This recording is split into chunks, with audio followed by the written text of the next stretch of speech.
Hello, everybody. Welcome into my latest live broadcast. Today is Monday. It is September the 14th, 2020, and my name is Kerry Holzman, and I see a bunch of you already joined us in the chat room. Welcome in.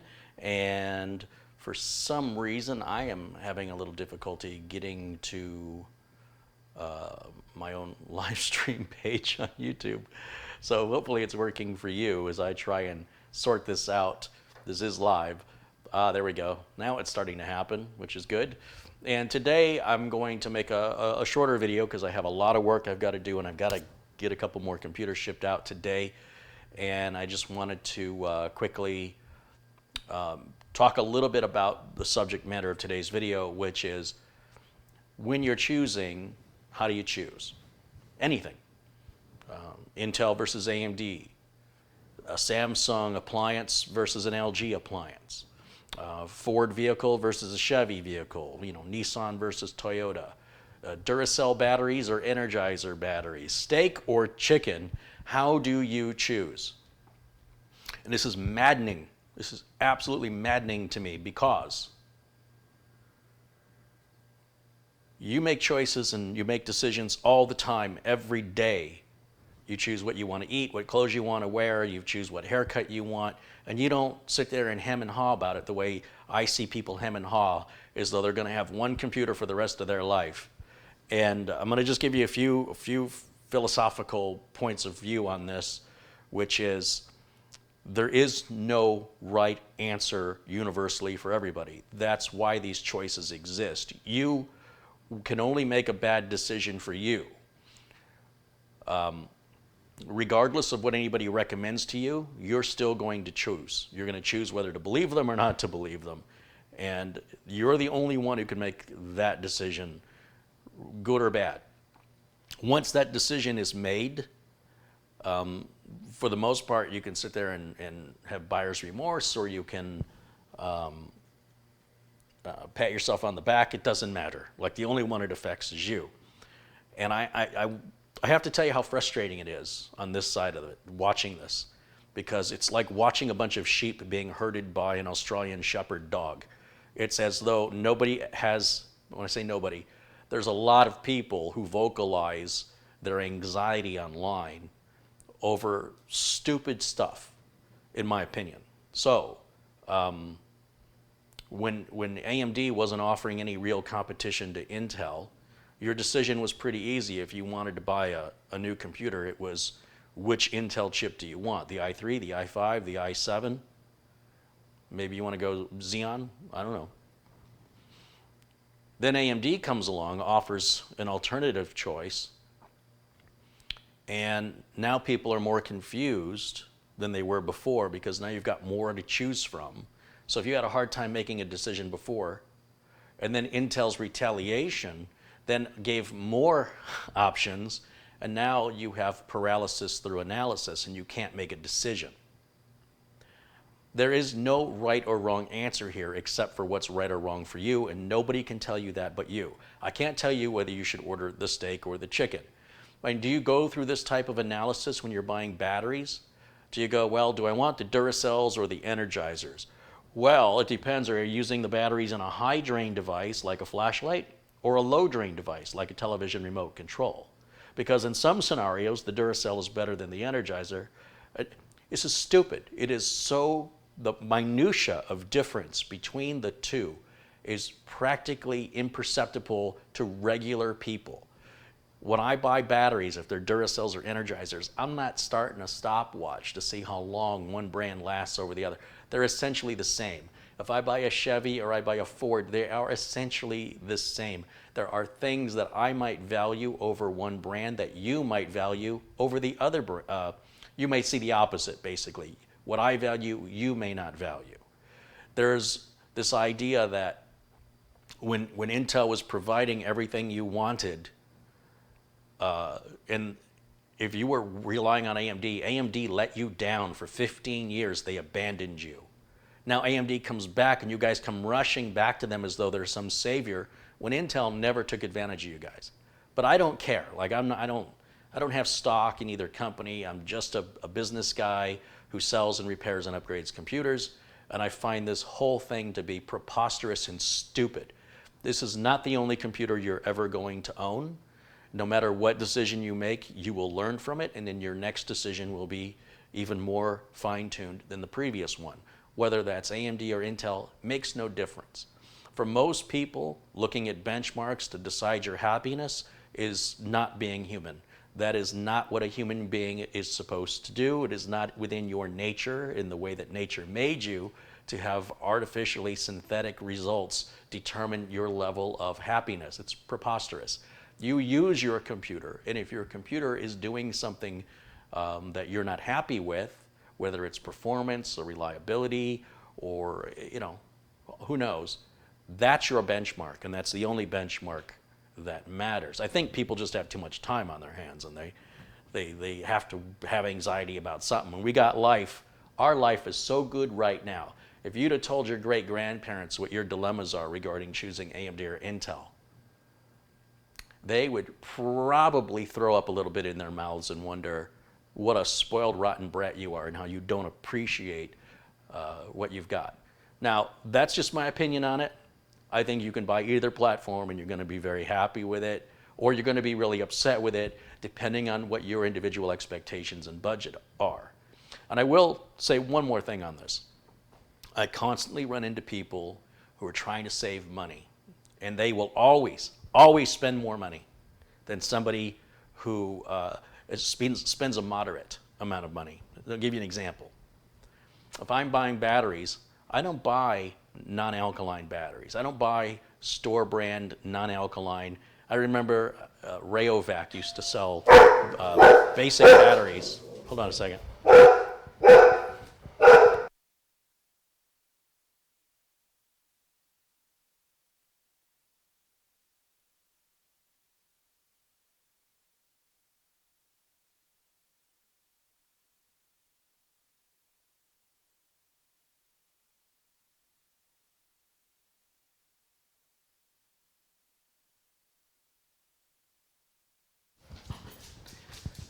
Well, you knew that had to happen. Anyway, so getting back to talking about batteries, you can buy these non-alkaline standard generic batteries. In fact, even Amazon sells some Amazon basic batteries, which have a very short lifespan. And I will go through 2 or 3 sets of those cheap batteries for every 1 set of the expensive Duracell or Energizers. Okay. Now there's a higher level. They have I think Duracell or Energizer has a lithium like AA battery for super high drain devices, but those are pretty pricey. And I'm not saying go all the way up to the top. I'm saying go to the middle. But what I see frequently, and it drives me mad, is I see people financially injuring themselves by trying to save money today, and then they repeat it again in 2 or 3 years, and then they repeat it again and repeat it again. And they'll buy 4 computers, 3 or 4 computers, in the same amount of time as one computer for less money would have cost them 6 years earlier. And this is what's keeping them poor. It's this idea that I'm going to buy just what I can afford that meets my needs today and give tomorrow zero thought. As long as I take care of today's needs. It's like playing checkers versus playing chess. It's like they're not thinking ahead. Like, I'm going to eat today, but I'm not going to give a thought to the fact that I might be hungry tomorrow and the day after that. And it's maddening. If you're going to spend $600 on a computer, stop. Find another $200 or $300. Make that minimum $800, $900, and you will have a computer that will last you far longer than the price differential. So instead of buying 2 $600 computers in a span of 4 years, buy one $900 computer and keep it for 5, 6, 7 years or longer. That's my advice to you. This gives you something nicer than you think you can afford, and yet will cost you less money over time, statistically speaking, because it will be reliable and it will meet your needs not only of today, but as well as tomorrow, well beyond what the cheaper computer will do. If you scrape the bottom of the barrel, you'll stay at the bottom of the barrel. I'm telling you from experience, if you only have $600, don't spend any money yet. Save up a little bit more. It's worth that sacrifice, because your payoff at the end of that is then having more money in your pocket in the future that you would have been spending to replace it, not to mention the time of, once again, I got to make a choice. I got to wait for parts. I got to reconfigure everything. I have been through this around and around and around with people who were otherwise very intelligent people who can't seem to get past today. And I'm trying to help you. I'm saying you don't have to buy a super high-end machine, but stop trying to buy the cheapest thing you can buy. It was going to keep you poor. I guarantee if you want to keep doing what you've always done, then don't expect your life to change financially, because that is a downward spiral that prevents you from moving up. And I can tell you, because I've lived both ways. I have lived half of my life getting the cheapest thing versus having nothing, or versus sacrificing a little longer to just take it up a notch. And I can tell you, my very first computer was scraping the bottom of the barrel. My very first IBM PC computer. I don't think I had that computer 2 years before it was replaced. So the amount of money I ended up spending, basically I bought 2 computers in 2 to 3 years' time, where if I would have bought a much nicer computer for a couple of $100 more, which is 20, 30% more, it would have lasted me longer. That means I would have saved time, I would have had extra money in my pocket, and I would have had something nicer from the get-go, was a little sort of reward or a treat for me, and to reward me for my sacrifice. It's just a win-win-win across the board, statistically speaking. But it's your money, and again, we come back to choices.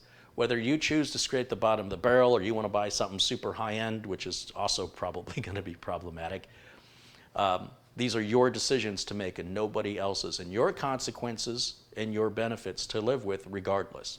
And so I don't think that there is a clear, obvious answer when it comes to choosing Energizer over Duracell, or LG over Samsung, or Chevy over Ford, or AMD over Intel. You choose what's right for you. When you go to the store, do you like Wrangler jeans or Levi's? Maybe neither. Maybe you're a khakis guy. Maybe you like to wear shorts. I don't know. All right? That's your choice. You don't need to ask anybody else what they think about your what do you think of my shirt? Who cares? Who cares? Nobody's thinking about it more than you are.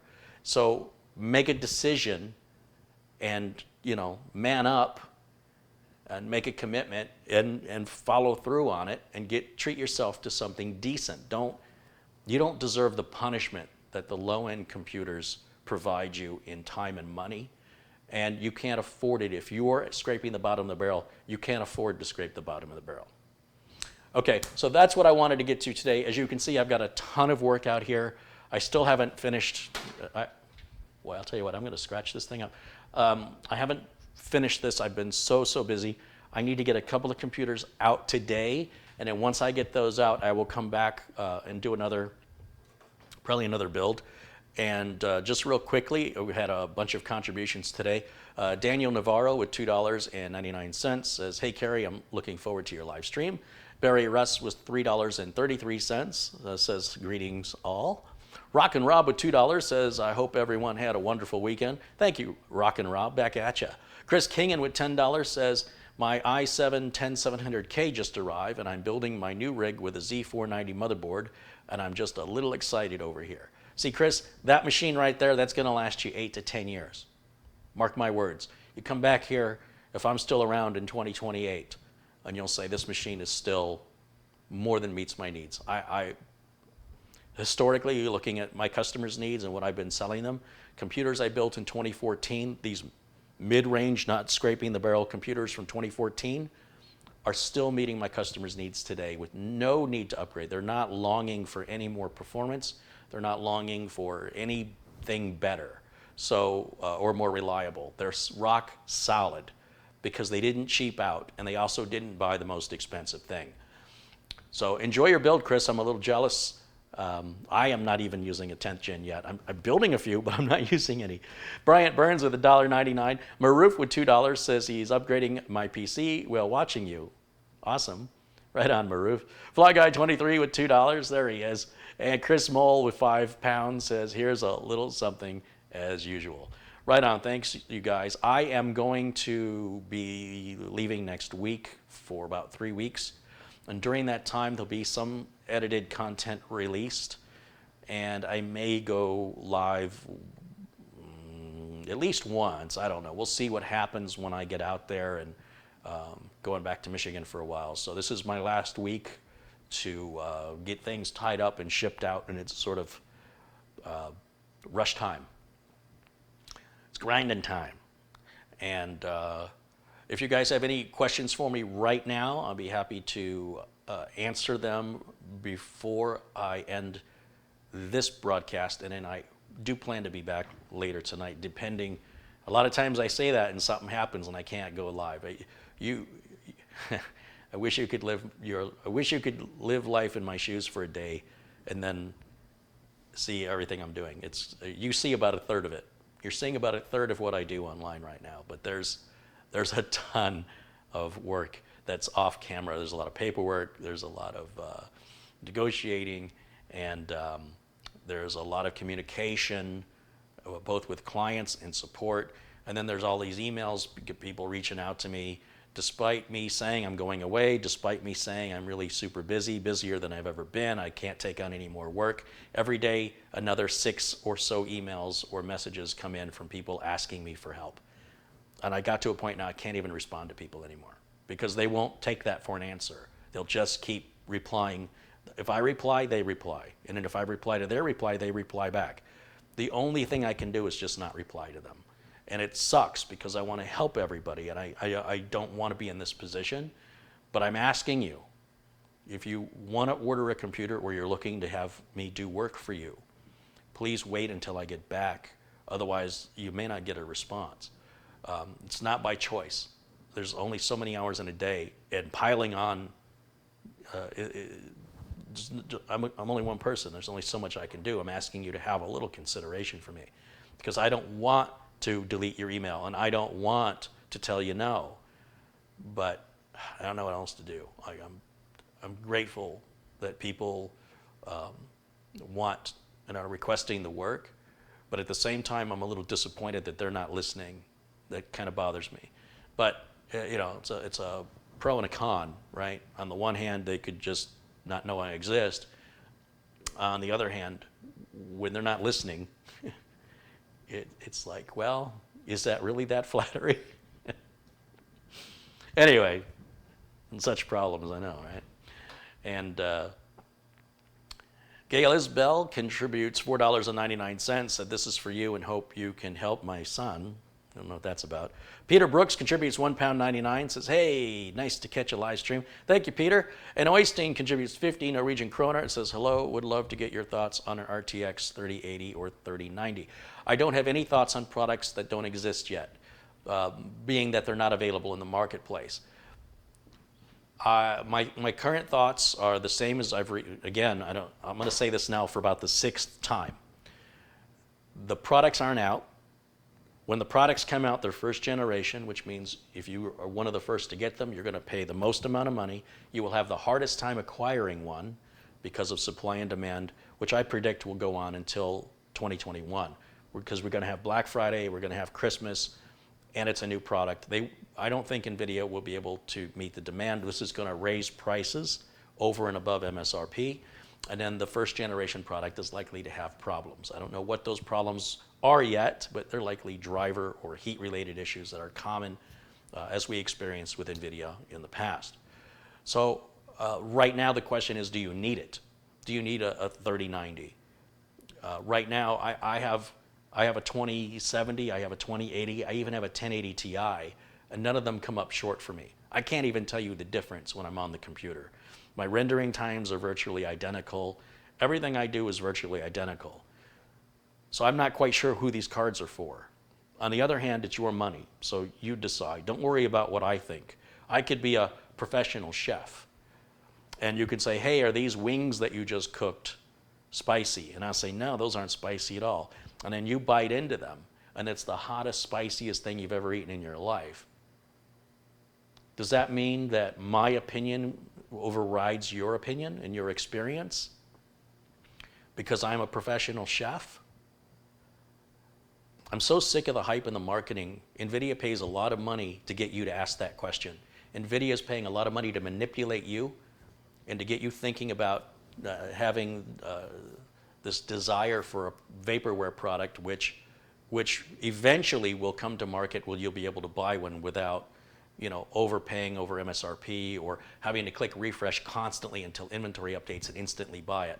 That is what you call successful marketing. And you should all congratulate NVIDIA for their manipulation of you, that you would care that much about something that nobody, as far as I can tell, nobody needs it. On the other hand, NVIDIA has to keep coming out with graphics cards. They have to. That's how they stay in business. If everybody bought a graphics card and that's the end of that, well, I guess all those employees can be laid off. All those NVIDIA employees are working on the 40 series as we speak. So whatever your thoughts are on the 30 series, there'll be a 40 series. AMD is announcing their Navi 2 October 28th. And on top of that, Intel's announcing their Xe graphics chip, which again, how do we know how these are going to compete price and performance? We don't know. So it's way too early to make any judgment call. And if you want to be a pioneer and you want to pay the most and you want to wait in a line to give somebody your money, man, I want that job. I want the job where people just wait in line to hand me money. That'd be a great job. Make people wait with money in their hand to give to me. I got to figure out how to do that. Like they're practically forcing me to take their money. And they'll wait in line for weeks and months for the privilege to give me their money. That is some ingenious, manipulative marketing, and congratulations for being sucked up into it. So, anyway, Trev Good contributes 99 cents. Thank you, Trev, and Oystein, and Peter, and Gail, and Chris. Thank you, Fly Guy 23, and Maroof, and Bryant Burns, Chris Kingan, Rock and Rob, and Barry Russ, and Daniel Navarro for your contributions. And Jim Matchka contributes $9.99. He says, here's something for the best channel on YouTube. Hey, thank you, Jim. I'll make sure to pass that on to them. That's kind of you. Thank you. Arnie says, Carrie, you inspired me to get into tech, and now I'm studying a bachelor's in IT. Right on, Arnie. Well done. That means a lot to me. Thank you for letting me know.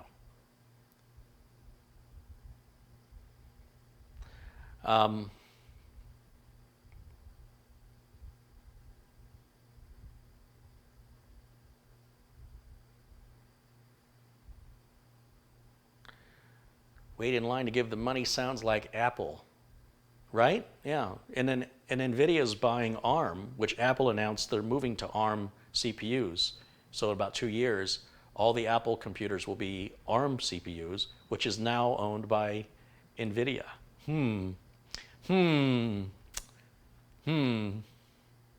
Computer Len contributes $5 Canadian. He says, I'm going to be making a video showing me stripping down my Corsair 200R and why it's important not to throw out your components. Well, great, Len, and Len has made some videos that we've shared here on the channel, and if you'd like to share that here, well, you know the process. He makes very good videos, and I always enjoy viewer-created content being shared amongst the community. Not too many of you will go through that effort. Rick Mitchell contributes $5, and he says, here's some money, Carrie. Thank you, Rick. And there's Madi. Madi contributes $20. Thank you so much, Madi. Once again, if you have any technical questions for me, if you've asked prior, I please ask it again because I'm just now taking a look over here. Squad morale restored. Gets it. He says, Kerry tells us what he does, not what we should do. Yeah, that guy gets it.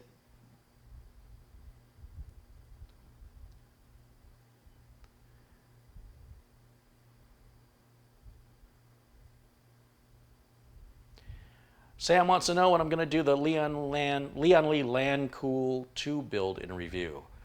Well, at this point right now, I'm simply trying to get caught up with the work you see on the counter by Friday. This all has to be gone. So I can't even think about that until I get back, which will be mid-October. And then it'll probably be 2 or 3 to 4 weeks after that, depending on how much of a backlog has come in during those 3 weeks while I'm gone. Unfortunately, it's just me. I've got no help. And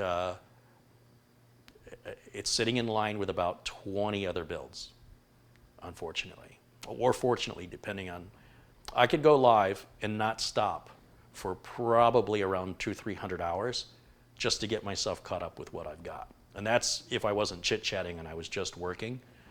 Obviously, I'm not going to do that. And then as I'm working my way towards the backlog, more stuff is being added. So it's like trying to pay off a credit card and you keep charging more stuff on it and your balance never goes down. The more I work to get caught up, it feels like the more work starts to, new work comes in. So I've been turning down nearly all the new work I've been offered for the last 3 weeks. And even then there were some exceptions, there were emergencies, and there's nothing I can do. And I still have to respond to my clients who have me on retainer because that's what they pay me for. It's a lot for one person to take on. But again, it's a good problem to have. Even if I finished all those builds, I still have about, I don't know, somewhere between 50 and 80 other video subjects I want to cover. So I don't need any video suggestions. I don't need any more work for now. And if I decide to hire somebody and help me get through that, which I may end up doing if this won't stop, then it'll be time to grow.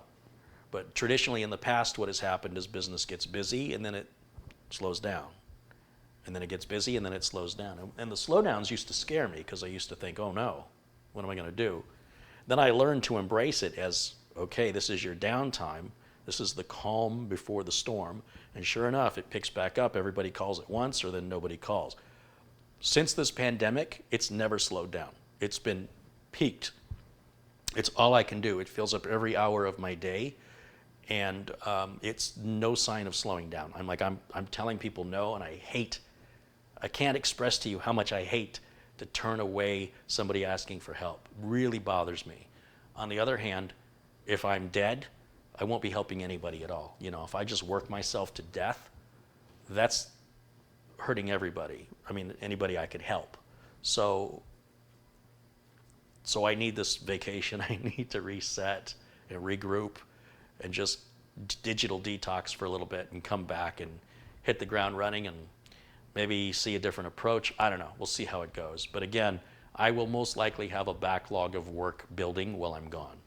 That is likely going to happen, and there's nothing I can do about it. It'll just pile on.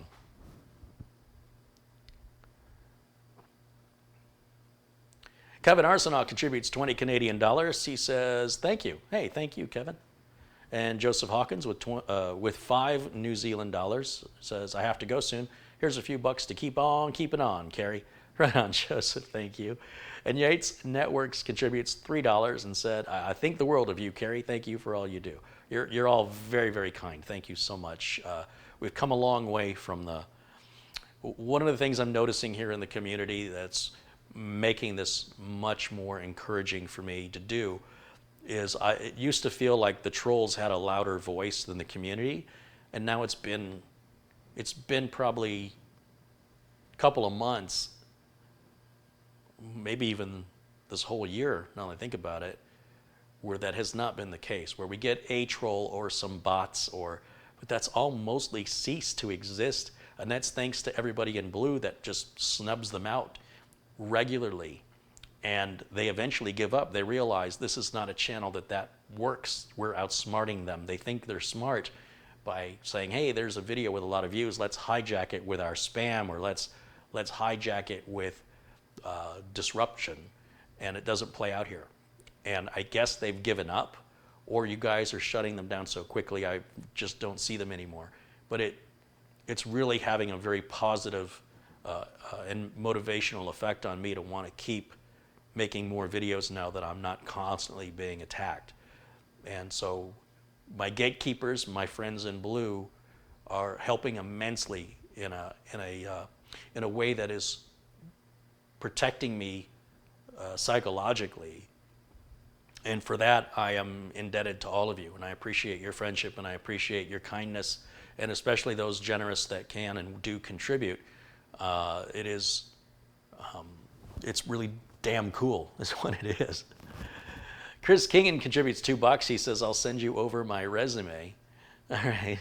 And Rakshit Patel with $4.99 says, enjoy your vacation. Oh, I can't wait. My understanding is the weather in Michigan right now is like 70 degrees Fahrenheit. In the day. Like the coldest, I think it'll be 40 degrees at night. Bring it. I'm so looking forward to it. Kurt wants to know my thoughts on Optane memory. Optane was something that was supposed to. So here's marketing for you. When Optane was being hyped, it was all about what Optane could do. That's not what people interpreted, and the marketing company didn't go out of their way to correct anybody because that's exactly what they wanted you to think. So when they finally came out with Intel Optane, it was very disappointing compared to what marketing said it was going to be. And then marketing said, oh no, that's not what we said. We said it has this potential. So, there's all this marketing talk about a product, and then it hits, and we actually get it in our hands and we use it, and we go, well, this doesn't match what marketing said about it. For my money, Intel Optane is a complete and utter waste of money. If you can't afford a solid state drive, and you want to use a mechanical drive and find some way to speed up your input-output, you could use Optane. But for the cost of Optane and the hard drive, you could just buy a solid state drive, and your speeds would be so much greater than you can possibly imagine. Now, is Intel still researching and developing Optane to be what it could be? Or have they moved on to something else because it's already been obsolete by some new technology? I don't know. But Optane is for people who want to stay poor. You want to keep your old mechanical slow hard drive as your main drive. You're going to boot from it. You're going to load everything from it. And you want to speed it up, so you're going to spend this money on Optane. You're going to see a performance boost, but it's not going to compare if you get yourself that NVMe drive. It's just not even a comparison. So I think Optane is a complete waste of money. That's my opinion. I think it was from the day it came out, and I was very skeptical of it because the marketing claims were above and beyond what seemed reasonable based on where the precedent was for this unheard of technology that was going to change the world. It didn't. Maybe one day it will. I don't know. Same as, AMD Zen, AMD Threadripper.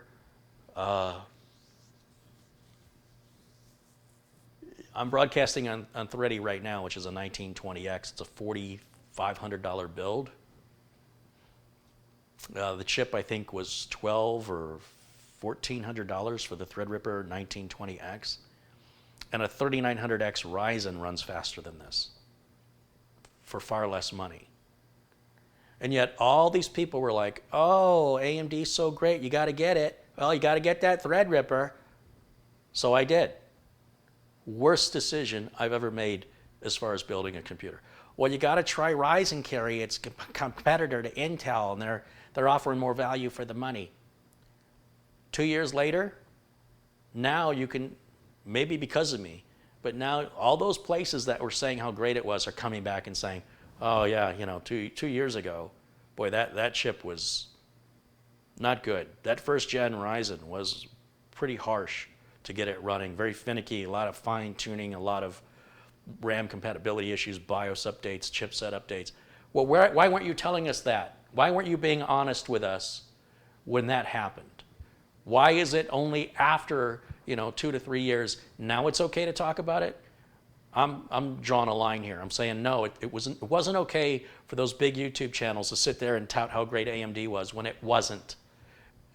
Without full disclosure of saying, hey, look, the chip is better performance for the money. If your time is worth nothing and you want to sit there and spend more on the motherboard and spend more on the RAM and spend more on getting it to work, then it's a good deal. Nobody said if you just want it to work, buy Intel. If you just want it to work, that should be Intel's slogan. It just works. Now, AMD's getting better. They are getting better. But where's the full disclosure? Who can you trust anymore? How can a YouTube channel who a couple of years ago was praising AMD as though it were the second coming, and then a couple of years later go, oh yeah, looking back on that, that wasn't very good. It was pretty difficult. And oh, I feel bad for all those first generation Threadripper owners. Really? The same Threadripper owners that you're like, oh my gosh, look at all these cores, you guys got to have this. Weren't you the same guy who said that a couple years earlier? I've never been that guy. I've never been that guy. I've been honest. Ever since I built Threadripper, it was a nightmare, and I've shared all of those struggles. You see more AMD repairs. I don't want to hate on AMD, but I'm tired of being lied to. I'm tired of these myopic, blinder-wearing people who refuse to see the forest through the trees. It's somehow AMD is so great, and they ignore all the problems with it as though they don't exist. Intel's got problems too. Neither one of these folks of manufacturers is in the clear and problem-free. But what Intel has over AMD is they're mature, right? They've had the same platform for, what, 10 years? So it's been really refined. AMD's still refining. AMD still has a lot of improvement to come, and their chips are going to get better and better, and they're going to depreciate and depreciate and depreciate. Just look at the pricing of any AMD chip on any AMD CPU on the day it came out and then compare it to the price today. It is profoundly different, and watch how fast that happens. So all these people hyping to be first, hey, how about that 3080? How about that 3090? You're going to pay the most amount of money. You're going to wait in a line to get it. I had ordered a 3300X, never got it. I ordered it, pre-ordered it, because I wanted it for the channel, just for views. Look what I got. And Amazon said, yeah, no problem, we'll put you on the list. Then Amazon said, sorry, inventory came in and went out, didn't get to you. You'll have to wait another month. And I said, cancel my order. Done with it. In the meantime, AMD releases the XT series of chips, and I'm just like, ah.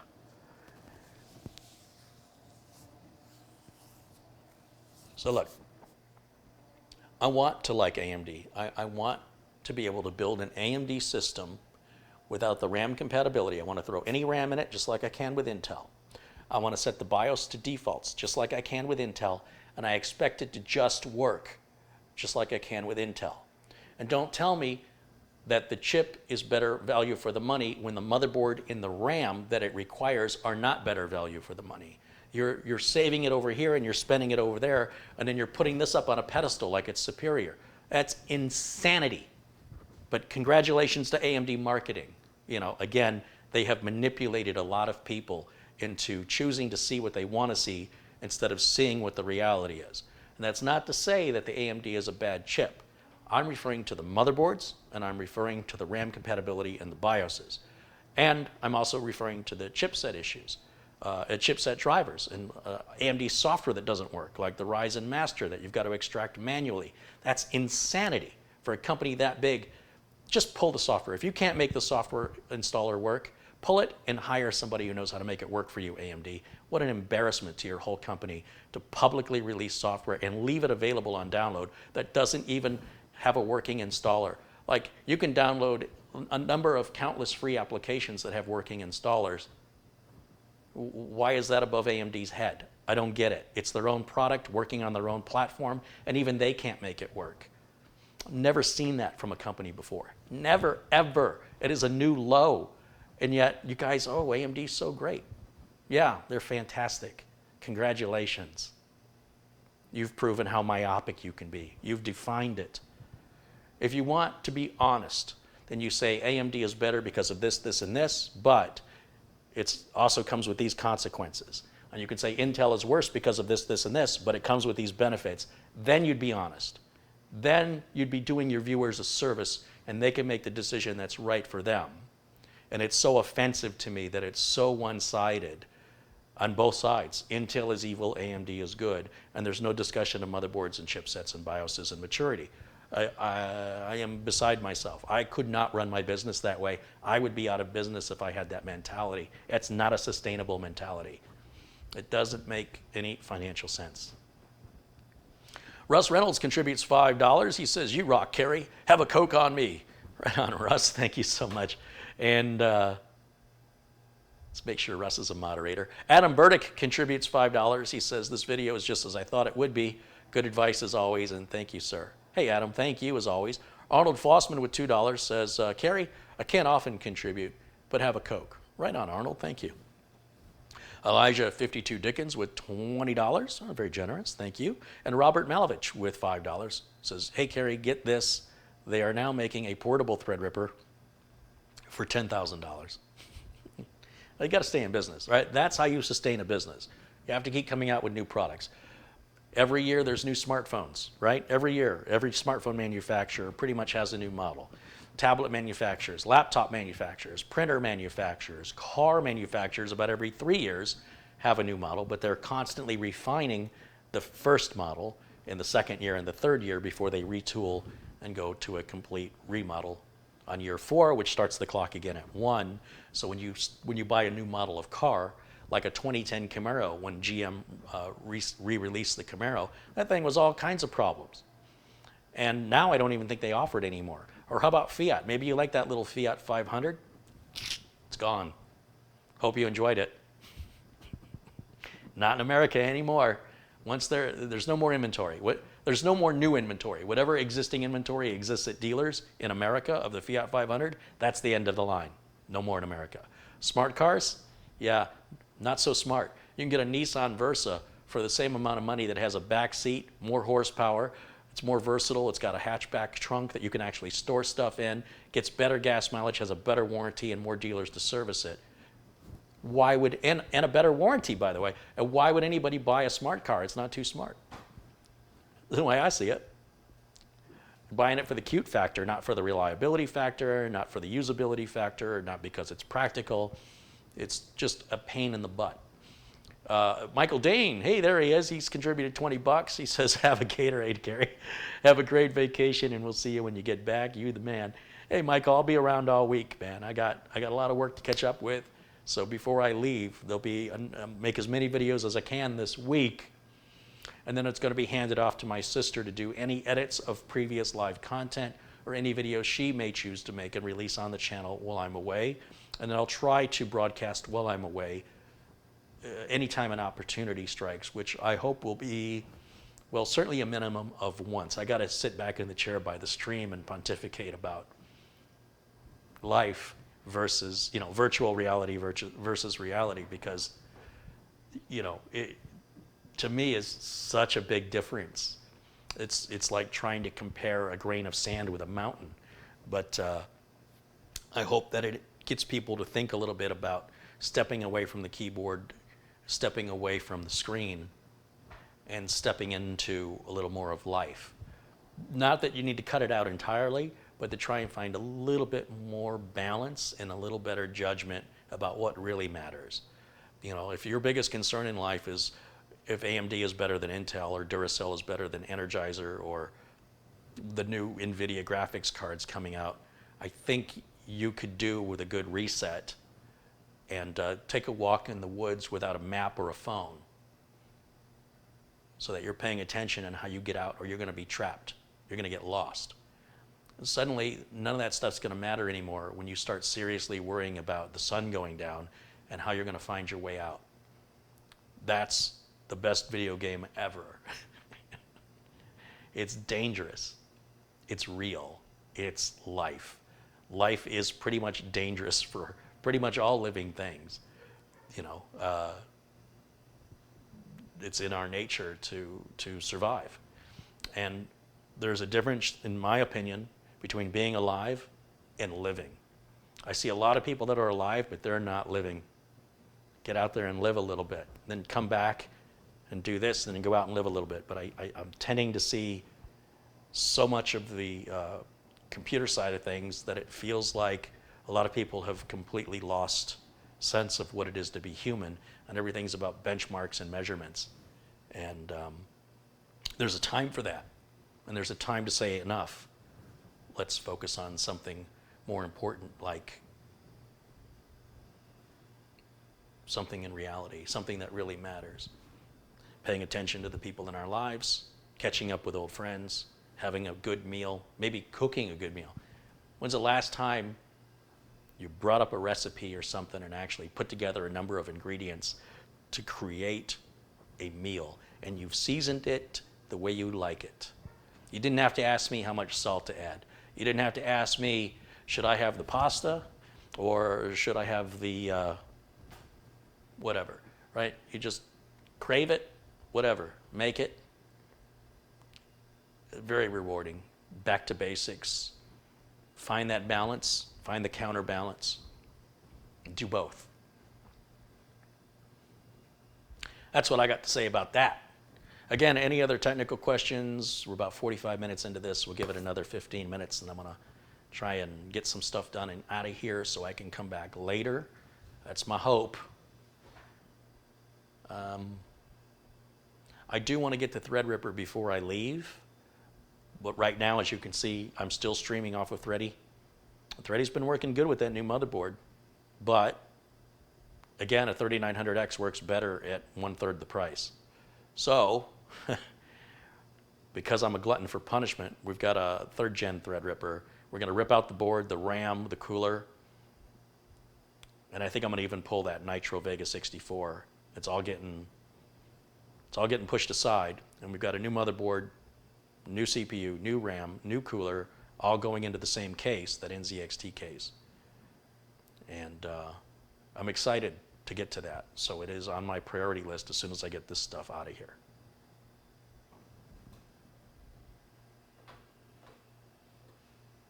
Lance says he cooks supper every day. It doesn't involve a microwave, does it?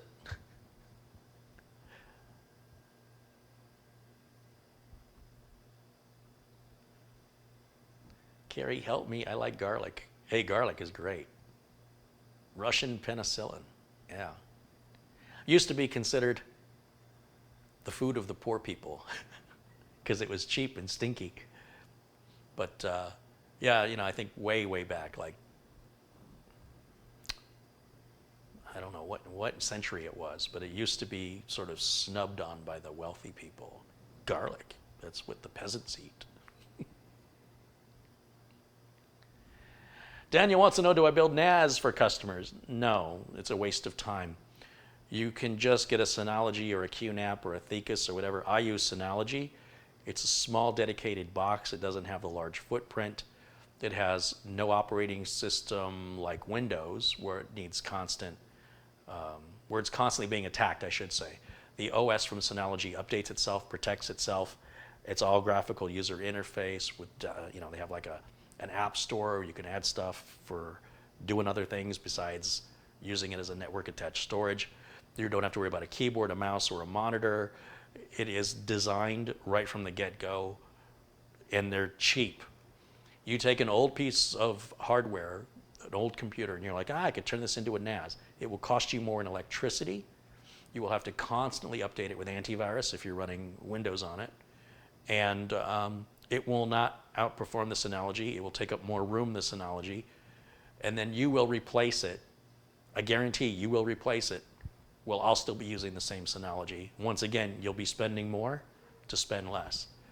That's my opinion. I would never, ever build a NAS. I wouldn't do it for myself, and I sure as hell wouldn't do it for anybody I had to support. That's a hobbyist activity. Back in the day, that was started because NASs were prohibitively expensive. Not anymore. That stuff's cheap now.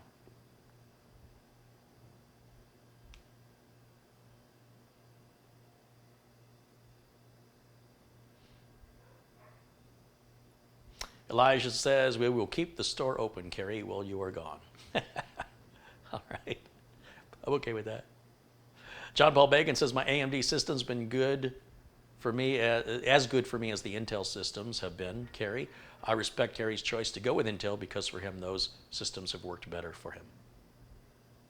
Well, you've witnessed the problems. Like, I'm not making that up. And look at the repair videos. Why are so many repair videos coming in from clients I don't know? Why are they AMD builds? Coincidence? I built a couple of these last night, these H370 HD3 boards with a 9700K. And I can build them. I think it takes me less than 30 minutes to have the whole thing built. It's super, super easy. One of the reasons it's easy is because I've done it so many times. I'm not having to worry about which memory slots to use or which M.2 slot is the fast one or where's the screws for this, right? So there's that part of it. But the other part of it is I don't have to hunt down any drivers. I can just install the Intel Driver Assistant for free, and it'll give me the SSD toolbox if I've got an Intel storage drive, like an Intel 660p NVMe drive. It'll automatically update the firmware on that drive. It'll automatically update my network driver. It'll automatically update my internal graphics driver. It'll automatically update my chipset driver. It's all automatic and it runs all the time in the system tray. So the very moment a new updated driver is available, Intel alerts me and provides it to me for free. I don't have to go looking. Like, I don't have other things to do in my life. I got to search every so often to see if AMD's released a new chipset driver. It's preposterous. Preposterous. I could write an app myself that does it. If AMD wants to hire me to do it, I'll take care of it. Give me like 3 days. I'll have it written. It's not a big deal. Why is AMD not offering that same level of support Intel offers you through the automated process of making available latest drivers and alerting you to the fact? They've only recently adapted that with their Radeon cards. NVIDIA's been doing it for years. So regardless, it's just these little things that if you scale it, okay, if you have one computer, you might not see what I'm saying. You might be like, well, I don't know what the big deal is. But imagine, just imagine, you're one IT guy, and that computer that you have to manually look for drivers on, you've got about 600 more of those. So when you do one, you've got to do 599 more. Now suddenly you're going to scratch your head and go, how am I going to get any work done? By the time I update computer number 600, chances are there'll be another update, because you're not going to do that in a day. That's going to take a lot of time. So once that's done, because of the time that passes, there'll be another, chances are, updated driver for something, and you go back again and you'll say, this should be automated. This is over the top stupid. When we talk about scale, you have to understand that what you do as a home user may be not scalable. You think about it. Can you build the type of computer you have? Can you build 8 of those a day? Number one. Number two, can you get them installed and operational and maintained? And you got to provide, let's say, 600 of them, and you got to maintain all 600 of them for a year according to your contract. Now, does that change which platform you want to use? Does it change what case you want to use? Does it change your necessity for overclocking, liquid cooling, or RGB lighting?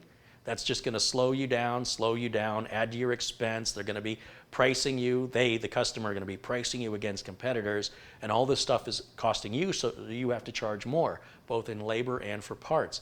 Then you go, well, this isn't sustainable. I'm going to go out of business. So if you're just a home user farting around, that's all well and good. But if you can't get out of your own head and understand what you're doing isn't scalable, then you're not getting it. You're not getting the whole point of the message I'm sending to you. What is scalable is always good for an end user. But what an end user does is very rarely scalable.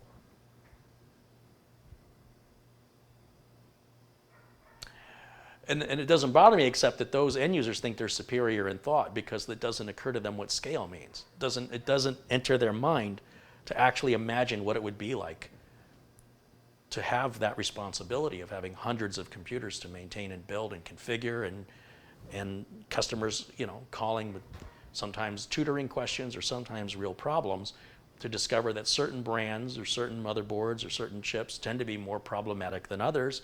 And if you want to stay in business, you need to reduce the number of support calls. And so you pivot and shift your part selection, not based on what the colors are or even how much it costs, although cost is a factor, but over the costs of ownership.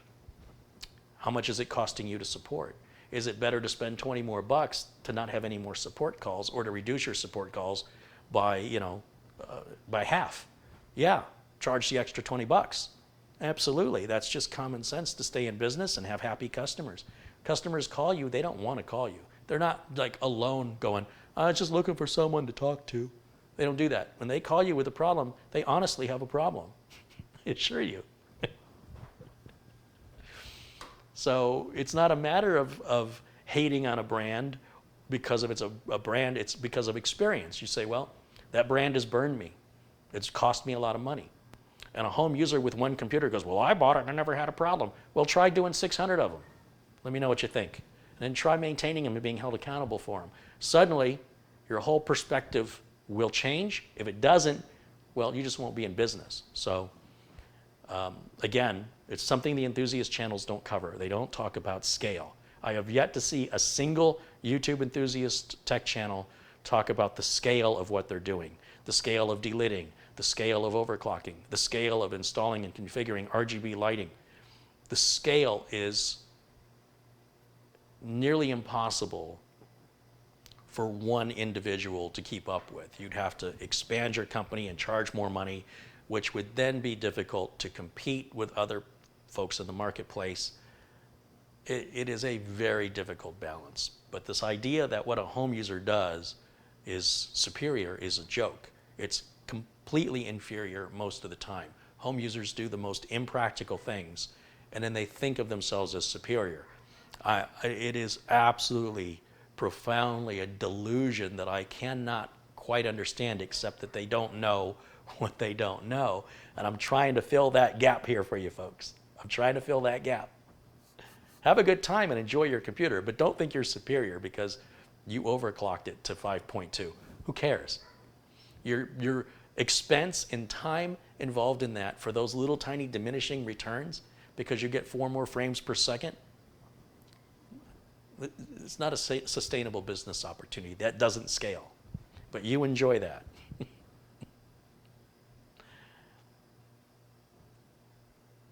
Rick Mitchell contributes $5. He says, here, Kerry, here's some more money. Nice. Hey, I got no problem with that. Thanks. Rick Garrison contributes $5.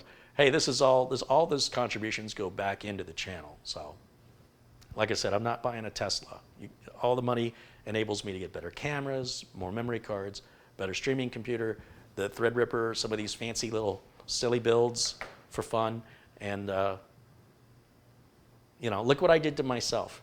This build was up and running with a 10700 with a Noctua air cooler, and I said, well, that was too easy. Let me change the power supply, put a liquid cooler on it, and change the CPU out to a 10850K. And now look at it. It's not running anymore. Look what I did, because I got caught up in first of all, I did get caught up in the hype. But secondly, I decided I really wanted to step outside of my comfort zone. Imagine if I had 10 more of these to build, and I'm still working on the first one. How am I going to get anything else done? I can't. It's a quick way to go out of business. But to do one for fun and to have the full disclosure that this is not practical and it doesn't make any sense, that's the part of the other tech enthusiast channels that bothers me. I'd like to see a disclaimer that what you're seeing on many of these videos is impractical, or the technical minutia we're about to give you is negligible, that in everyday use of a computer, in typical use, the end user wouldn't know any differently this from that. The more speed and the more performance that we get, the more the returns diminish on us. What used to be saving minutes became saving seconds, and now we're saving milliseconds. And only for people who fully utilize a computer workload to establish a productivity justification of receiving milliseconds in expense for their investment do not represent the vast majority of computer owners. People just do it because they can, I guess. Let me just overclock this because I can. But that doesn't make you superior. It just means you've got more time and money than the rest of us, and you enjoy that. I'm not telling you not to, but don't think that's normal. Don't think that's sustainable. Because if you just look at reality around you, there's no corporation in America that I'm aware of that does that. No major Fortune 500 company. And if you want to be in this business, you better go where the work is. Like NZXT builds computers now, but if you look at how many people they hired to do it, good luck getting one of those jobs because there's not very many of them. But if you want to work in corporate America IT, which it is very rewarding and can pay you quite well, there's lots of opportunity all over the world for you to get a job. And if you want to stay at home and RGB and overclock and you can afford to do that, hey, I think it's great. But that is by no means sustainable to eke out a living for the vast majority of us. You could be like Bill Owen and do custom modification cases and fabrication, and that guy works his butt off. And each computer is like a painting or a sculpture. It's one of a kind. There'll never be another one like it. If you can achieve that level of status, there's only one Bill Owen that I know of. Now, there are other people that do case mods, but nobody I've seen doing it as regularly and as often as a profitable and sustainable business other than Bill Owen. So it can be done, but statistically, it's unlikely. You're unlikely to achieve that. You're more likely to get a job in IT at some corporate place than to get a job at some boutique gaming custom builder that does RGB and overclocking for clients. Those jobs do exist, but they are few and far between. Don Barwick's Gaming and Tech contributes $5. He says, this is for you, Carrie, for your great work and for inspiring me to start creating content. Right on, Don. That's awesome. I wish everybody on this channel would create a video just so they can see how difficult it is to get good video, good lighting, good audio, and then endure the criticism from random strangers on the internet telling you how bad you are at what you're doing. You know, once you've experienced that, I think you'll have a new appreciation for the people that endure it, because any content creator is going to receive criticism on any subject, on anything. And you put yourself out there publicly and you're going to get smacked in the face. You've got to be able to constantly get smacked in the face to continue doing it. Because I think 95% of people who start a YouTube channel either run out of ideas or they're tired of the abuse and they just give up. Whatever happened to FPS Russia? That guy was huge, huge. And now what happened? He's just gone. He's gone. He's been gone for years. Is PewDiePie going to pivot and change as his audience is getting older and changing? Is he going to change with them, or is he just going to keep doing the same thing he's always done? Because I suspect that's going to start fizzling out within a matter of years. You have to evolve. You have to keep changing and evolving, or you're like Sears or Kmart or JCPenney, who refuses to give customers what they want. So companies like Amazon get all of your business. There's nothing Amazon's doing that JCPenney, Kmart, or Sears couldn't have done. They just refuse to. And that's why they're going out of business. It's very simple. It's not luck. It's just a matter of providing customers what they want or refusing to change your processes. I fix buggies that are pulled by horses. I am not going to succumb to fixing mechanical engines. That's just a fad. Well, where are those buggy builders now? If you owned a buggy, where would you take it to get repaired? Where would you even buy one? So one of the things that's important is to remain flexible and be willing to experiment and try different things.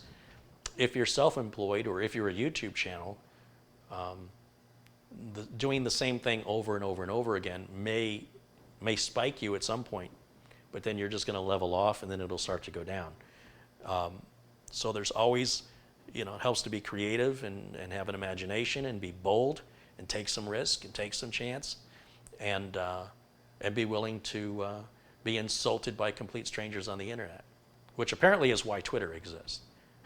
I'd love nothing more than to see Twitter. What a cesspool Twitter is. It's a terrible cesspool. I get on there and I find myself getting caught up in people offering their opinions as though anybody cares. So I offer mine just to show how preposterous it is. And I'm like, what am I doing? This is a complete and utter waste of time. Nothing's getting done. It's just blah, blah, blah.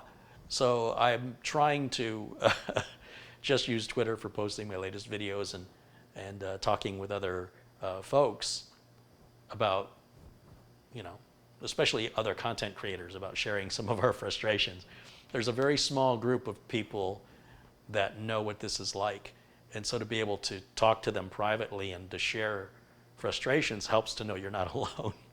And how we deal with it is the thing that's the secret sauce, right? Some people deal with it much better than I deal with it, but it's part of what comes with the territory. Adam Burdick contributes $5. He says, here's for your sailboat fund. Yeah, because there's nothing like a boat in the desert. Hey, thank you, Adam. Frankie B with a $100 contribution. Look at that, very generous. He says, here's a little something for you to send off, plus check your email. All right, let me check my email and then let me see if I can wrap this up so I can get some more work done here.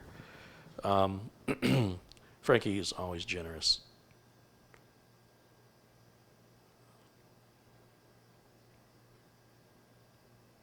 Oh, an Amazon gift card, $100 Amazon gift card. Thank you, Frankie.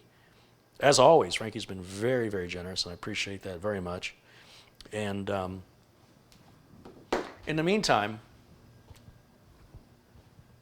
I do plan, it is my intention to come back later this evening. I have to get these, I have to get at least 2 of these.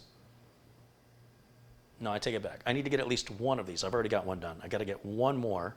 Preferably, I'll get 2 more, but I need to at least get 1 more wire tied up, and then the panels put on it, and then there's some little polishing I do, so I can take it over to the FedEx store before they close. I'll tell you what I thought was interesting is I shipped a few out on Friday, and a system I shipped from Phoenix to Illinois arrived today. It's like 2,000 miles. FedEx ground, cheapest way. And a system I sent from Phoenix to Escondido, California, which is only 5 hours away, won't arrive until tomorrow because of the wildfires in California, Oregon, and I guess Colorado. Not that, I mean, Colorado's the other way, but regardless, that's backwards. It should be the other way around. That system that I sent out to Illinois shouldn't have arrived until about Tuesday or Wednesday. And the system I sent to California should have arrived today. So, you know, we got a pandemic, we got wildfires. Hey, Carrie's got a YouTube channel. The end is nigh. You got to laugh. You see death coming, just laugh. Just laugh at it. What else are you going to do? All right. That's the way I see it. Frankie, again, thank you so much. Michael Dane, thank you again. And Ire Wolfman says, I don't have any money, but Carrie, have you ever worked on a dark flash case? It's the same as my Charcoon, but as they don't sell in the US, the DF DLA22 is the same as my Rev 200. It's nice to build in. You know, I'm so happy with the Corsair 200Rs. They're still on sale at Amazon for $64.99 with free shipping. And it's an awesome case. The design hasn't changed in over 10 years. You know why? Because they got it right. And I have no desire to look for an alternative. There's no reason to punish Corsair and to not give them my money for a product that I know is going to meet my needs. And as I previously mentioned about people not listening, I have so much work to do. The last thing on my mind is to take on any other review or anything I don't have to, because I am absolutely buried in a backlog of work that will take me well over a month to get caught up. And while I'm gone, that backlog will grow. So I don't need any suggestions for a review product or checking out any new cases. I have a couple of cases viewers have sent. They've asked me to review. They've been sitting in for about 2 months, unopened in their boxes until I have time. So piling on to that, by the time I review it, it probably won't even be made anymore. So I appreciate the thought, but I don't need any ideas. I don't care. The last thing I need right now is to start reviewing other cases. That's ridiculous. But regardless, I'm glad you're happy with your case, and I appreciate your suggestion, despite the fact that it's sort of like offering me food and I've already eaten. I'm full. Here, eat this. No, I'm full. But thank you. It's a nice gesture. Jeff Ryman says, I just ordered a Corsair 200R case for my build. It's got better features than some of the more expensive Corsair cases. Agreed. Some of the more expensive cases from pretty much any case manufacturer. Dr. Michael Ferguson, watching us from Scotland, contributes £5. And Terrell Cochran with $5. Thank you, Terrell, and Dr. Michael, and Frankie B, Adam Burdick, Rock and Rob, Don Barwick's Gaming and Check. Be sure and check out Don Barwick's channel. Rick Mitchell and Rick Garrison, Alvin Shaver, Michael Dane, Robert Malovich, Elijah 52 Dickens, Arnold Fossman, and again Adam Burdick, Russ Reynolds and Rakshit Patel, Chris Kingan, Yates Networks, Joseph Hawkins, Kevin Arsenault, Marty Yoel, Rick Mitchell, Computerlen, Jim Majka, Trev Good. Did I miss that one earlier? Contributed 99 cents. Apparently Patriots fan there. Oystein contributed 50 Norwegian kroner. Thank you so much, Oystein. Peter Brooks and Gail Isbell, Chris Mole, Fly Guy 23, Maroof, Bryant Burns, Chris Keegan, Rock and Rob, Barry Russ, and Daniel Navarro. Thanks you guys so much for supporting the channel, for joining me today. Terrell said I've built my last 2 PCs in the 200R, and I love that case. Yeah, well, just it's so well thought out. It's a really good design. And it's a shame that other case manufacturers aren't looking to it for inspiration. Instead, they're pandering, which I think is a real shame. Jason Robertson says, I just want to thank you for your knowledge and experience. I just updated my Dell Inspiron with a new SSD from a hard disk drive. Keep doing good things. Right on. Matthew says, Kerry, when are you going to build a custom water loop? Do I look like a plumber?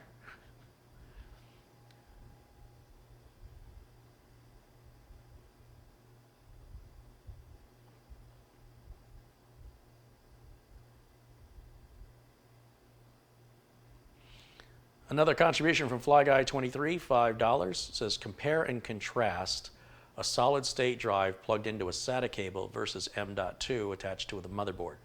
So you're looking at 550 megabytes per second on the SATA-connected SSD, and you're looking at upwards of 3,600 megabytes per second on PCIe Gen 3x4 on the M.2 NVMe. If you calculate with a stopwatch your boot time and your program load times between 550 megabytes per second and 3,600 megabytes per second, you may not notice much of any difference whatsoever. If you're doing a lot of input-output back and forth to your storage, then that 3,600 can make a pretty big difference. In my experience, my customers can't tell the difference. They're not moving files often enough that it results in a time savings of more than a few seconds that they don't realize. So if you're a power user and you're someone who's constantly moving files around, you'll clearly see a benefit to that. But if you're always moving files back and forth over your network to your NAS, then your NVMe storage and speed is pointless because you're bottlenecking at your network. So for me, for example, all of my big video images, those are all pushed over to my NAS. So it doesn't matter how fast my SSD is. My rendering software still works the same speed with an SSD SATA as it does with an SSD NVMe. And the files still take the same amount of time to move them off of my SSD and onto my NAS because my network speed is a gigabit network. So it's not worth it to me to spend thousands of dollars to replace network cards to go to either 2.5 or 10. And again, 2.5, the cost isn't worth it to get the switch. It's not built into the router. That means I add more cabling, another plug, I got another device, I got to worry about maintaining or breaking. Right now I've got 8 ports on the back of my router. They're all gigabit ports. And then I have to upgrade the NAS, and you're talking thousands of dollars to just go a little bit faster on those occasions when I'm moving files back and forth. So I can do what? Maybe double my speed. So if this file takes 5 minutes to transfer, which by the way would be a really big file, then it'll take 2.5 minutes. Either way, I'm not sitting there staring at the screen. And computers multitask. So regardless, I'm going to be doing something else while that's happening. So what do I care? The time savings is insignificant for me. But I like that the solid state M.2 drives don't have any cabling. I like that they're really hard to screw up installing, and I like how clean the whole system is using M.2. And the price difference between NVMe and SATA, not only is NVMe 4 times faster, it's often the same exact price as the equivalent capacity SATA SSD. Sometimes it's even cheaper. So the SATA is going away. It will die. Mark my words, it's going away. Everything will be M.2 once we start reaching larger capacities. Right now you can buy an 8 terabyte NVMe drive retail, and you can get larger ones in enterprise situations, which are cost prohibitive. But that's all going to change in the coming couple of years ahead. You're going to see the hard disk drive start to go away, and solid state drives are going to leapfrog over the largest capacity hard drives, which are what, 16 terabytes? So every time a solid state drive comes out, it doubles. So they had the 64 gig, then the 120s, the 240s, and I'm rounding, right? So there's some 250s, then 500, then 1 terabyte, 2 terabytes, 4 terabytes, now 8 terabytes. That next iteration will be 16, then 32, then 64, then 128 terabytes on solid state storage, and hard drives will be left in the dust because we've seen the evolution of storage on hard drives. You can go back and research it. How long did it take for us to get from this capacity to that capacity? How long did it take us to get from 4 terabytes to 8, or for 8 to 12, and from 12 to 16? So how long is it going to take to us to get to 20? In the meantime, SSDs are going to double, double, double, double, double. It's very predictable. It's coming, and I can't wait. Yeah. Good questions, good comments. Brofeets contributes $5. Thank you, Brofeets.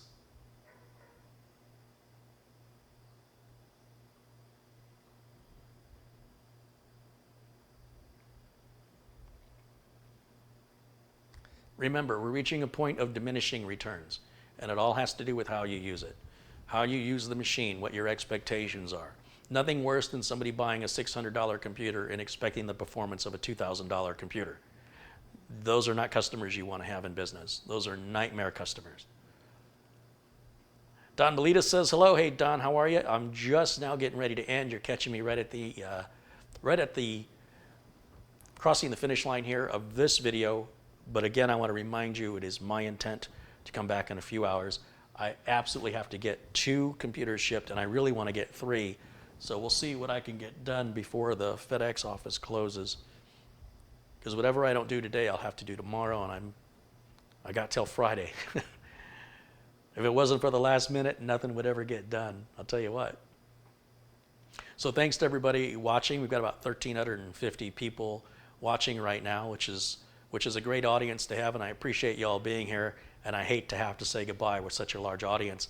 But do know that I will be back later tonight, and I think I'm going to do another one of these H370 builds, just so simple, and I've got about 6 more of them I've got to do. All right.